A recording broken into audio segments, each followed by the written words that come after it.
Okay. All right. So your I can statements for today. I can compare a pair of sides of two triangles when the remaining pairs of sides are congruent. Okay. So if you guys turn to page 128, here's what I want you to do. I want you to cross out the wording from example 2. We will not be covering that. But just cross out the wording. Don't cross out like the extra space. You're going to need the extra space to write some things down. Example 3, you can cross out completely on page 129.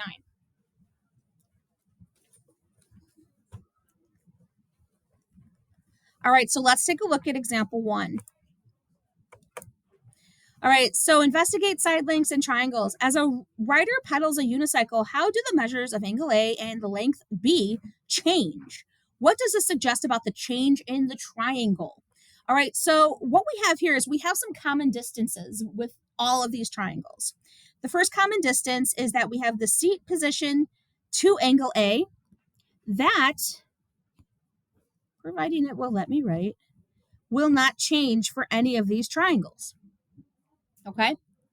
The other part that will not change for these triangles is this right here. This is the pedal itself, and that's a radii. It's a radius, right? So those aren't going to change either. Those remain consistent. Because we have two sides that are constantly congruent, but this angle A here, all right, so I'm just going to kind of highlight it. I'm not saying these are congruent. I'm just kind of highlighting it on there. Angle A changes. It's either getting wider or it's going to get smaller. Okay. Based off that, side B, the length across from it, because two of the sides are stuck, right? But as they get wider, that side B is going to get wider. Think of it as just like your hand. Like, you guys ever like do like a gator or a Pac-Man with your hand, right? Your fingers don't change. Like your thumb and your forefinger are like the congruent sides, right? But if I start with a small angle, it's tinier, right? But if I widen it, that length is increasing between my fingers, right? It's the same idea here, okay? So this is something you're going to want to write down by example 1, and that is if two sides of a triangle stay the same, but the measure of the angle between them increases, the length of the third side also increases.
Okay. Anybody still writing this down? Okay. Give you another minute.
All right, all caught up?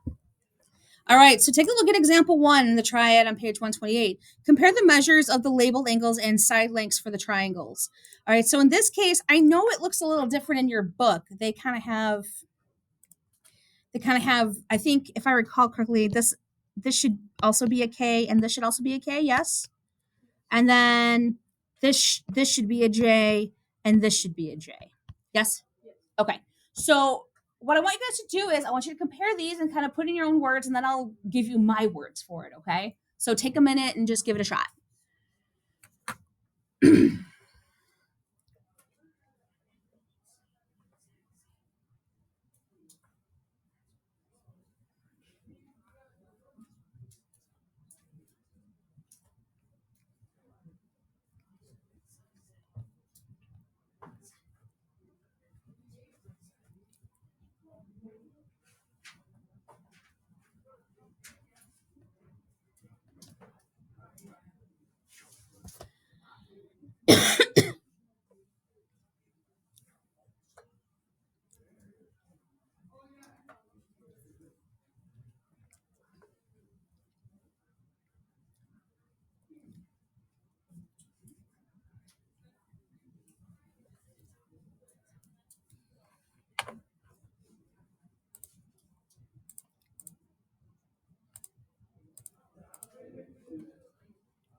All right. So let's talk about this. So hopefully you got something kind of close to what I have. So in this case, the measure of angle J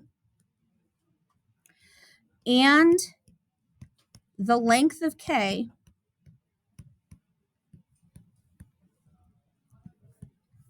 both increase as the triangle goes from acute to right to obtuse. Oops.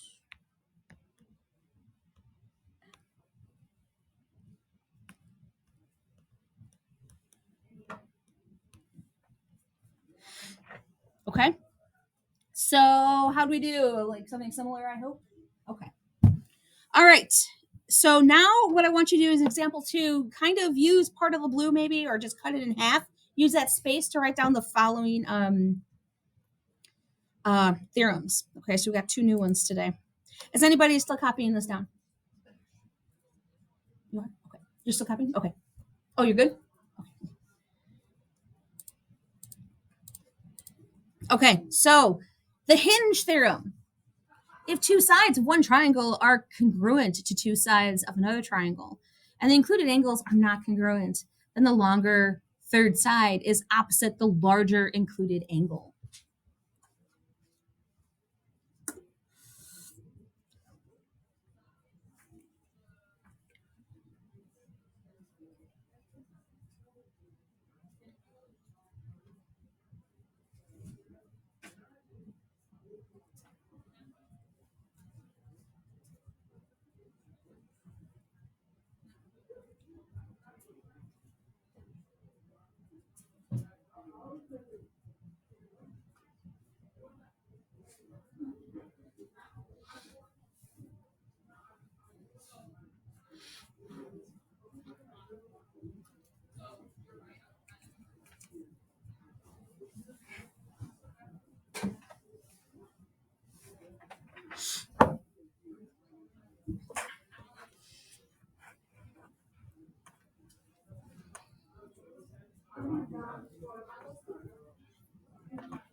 All right. Anybody still writing this down?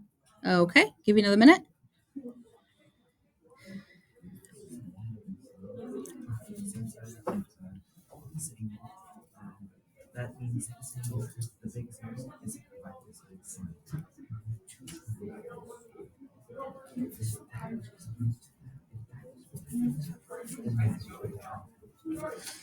Caught up?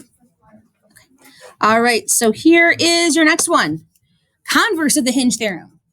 So if two sides of one triangle are congruent to two sides of another triangle, and the third sides are not congruent, then the larger included angle is opposite the longer third side.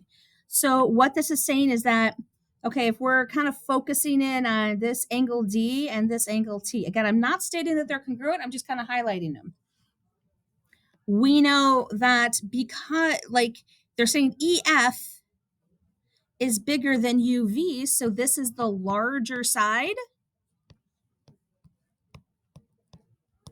This is the smaller side. This is going to be the larger angle. And this will be the smaller angle. Okay? So I'm going to tell you right now, applying the hinge theorem is actually not horrible, but it requires visualization. So take your time and really analyze what's going on. Okay? The algebra is super easy. The setup is going to be hard if you don't have the visualization. Does that make sense? Any questions so far? I know some people are still writing, so I'm not going to move just on just yet.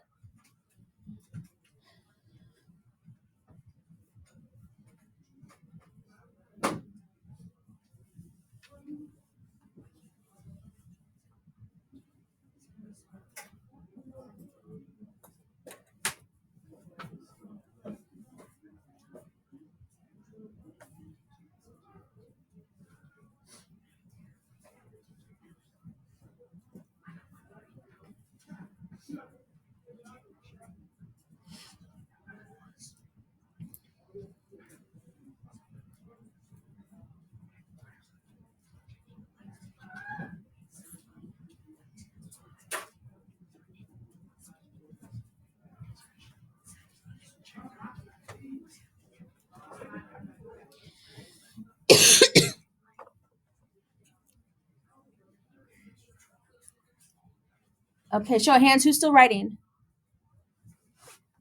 All right, let's move on to example 4. All right, so what are the possible values for x? Now, here's the thing you need to note, and it's going to be very, very easy, and the note's right up here. You might want to write this down somewhere. You cannot assume you have vertical angles. It looks real tempting, I know. But I'm telling you right now, these two are not vertical. So don't assume you have vertical angles in this when you apply. I know, it's okay, Lucy. It'll be all right. I promise. All right, but whenever you need to apply the hinge theorem, do not assume you have vertical angles ever. No. Like, tattoo that in your brain, please. Okay? I cannot stress that enough. All right, but here's what we're going to do. We're going to check this out. We're saying that FG is bigger than CD, or smaller, sorry, is less than CD. So here's these two, and that's true.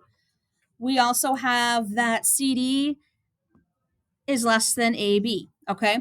So what this is telling me is that this is the larger angle because I have the largest side here. This guy is kind of the medium angle. All right. And this guy ends up being the smallest. So that's the visualization part you need to look at. Look at the sides, and then you can determine what angle goes where. Okay. So looking at this, all right, if I set this up, I'm going to have that the measure of FEG, so F to E to G, that 36 is less than CED, which is that 2x minus 4, and ABC, which is 60. All right, so that's, after that, it's algebra, right? So, like I said, the algebra is very easy. It's the setup that's the hardest because of the visualization. But when we figure this out, we see that, okay, because of that hinge theorem, we know that x is going to be between 20 and 32. Any questions?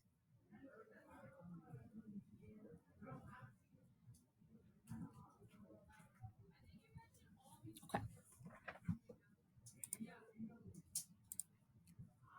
Anybody still writing or just making sure? You didn't have to write it down, just asking.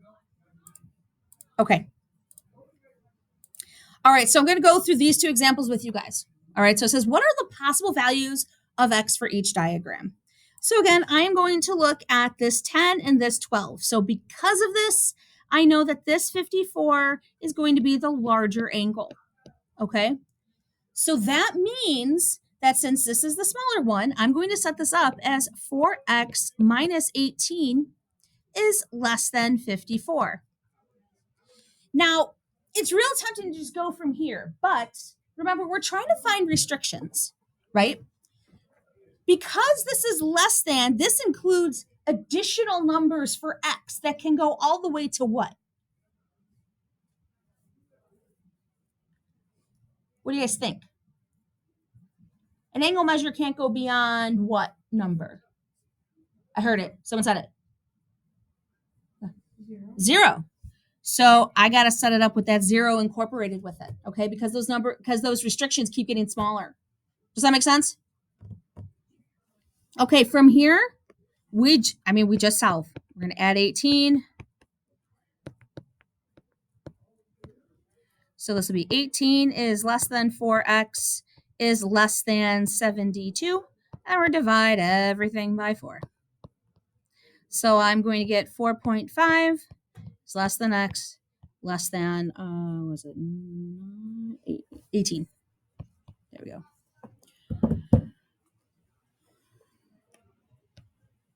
Oh, come on. Does that make sense why I had to incorporate that 0? Okay. Questions that I can address before we move on to the next one, because the next one's a little different. Okay. So per status quo, we're still looking at these side lengths and seeing which is bigger and which is smaller. In this case, if we look, we see that this guy, because this side is 21, this angle right here is our larger angle.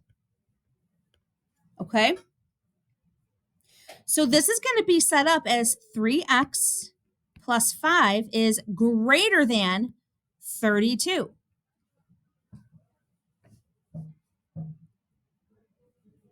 Real tempting to add the 0 in here, yes? Don't do it. This is already restricted because the lowest you can go is 32. You don't need to incorporate a 0 because this part is bigger, right? Does that make sense? All right, so don't incorporate the 0 here. Do not do that. No go. That's weird anyway because it's not even in numerical order. All right. This needed to go because we had those additional numbers to incorporate up to 0. This one does not. The lowest you can go is 32. So why are we even worried about 0? Okay. Does that make sense? Okay. So again, let's just perform our algebra.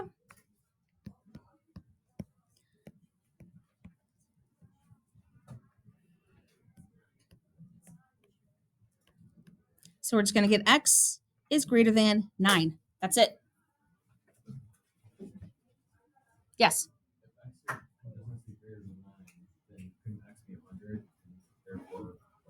Yeah, it still works.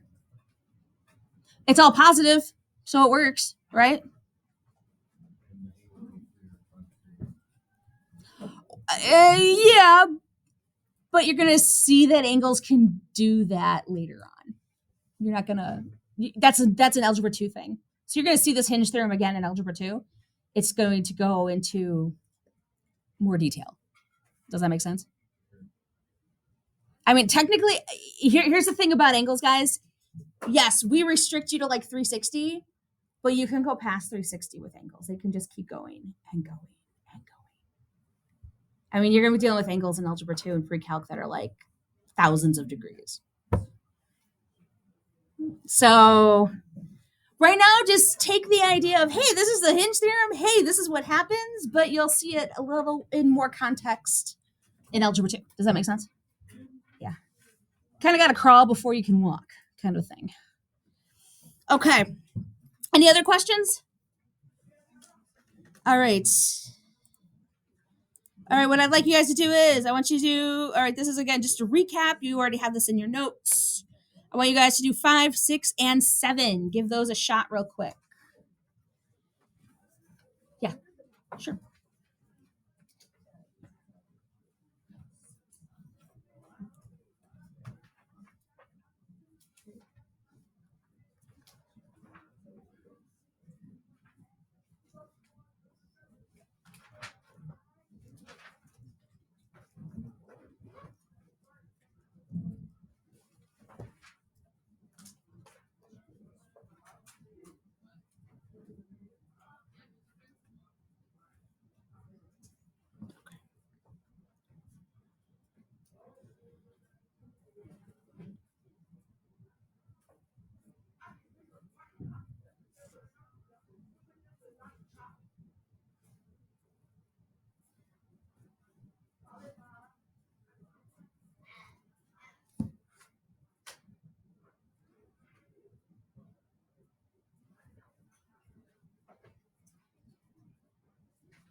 Okay, so let's put these in Order from least to greatest. Who's got it for me? Okay, I'm gonna head to Delta Math and we're gonna just call on somebody. Let's see. Anu, give them to me, least to greatest.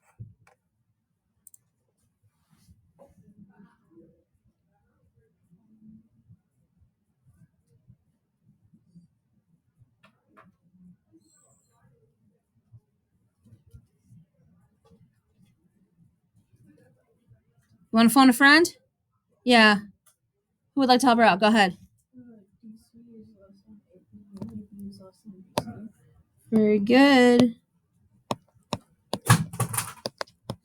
Good job. All right, number 6. Same thing. Order the measures of these angles from least to greatest. Jackson.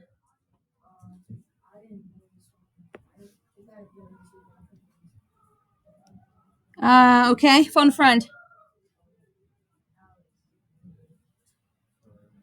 6. Yep.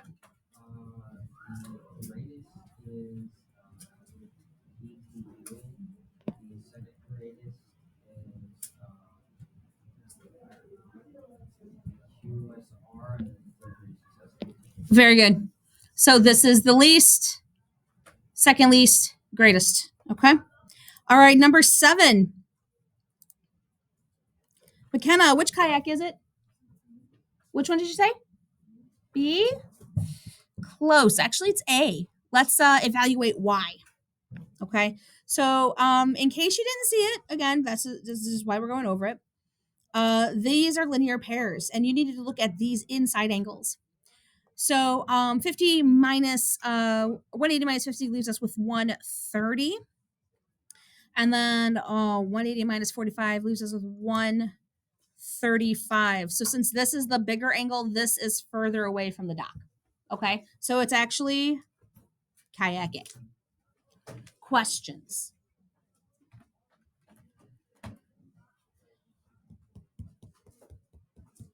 Okay, get going on your homework. That's on Realize. Those of you watching home, have a great day.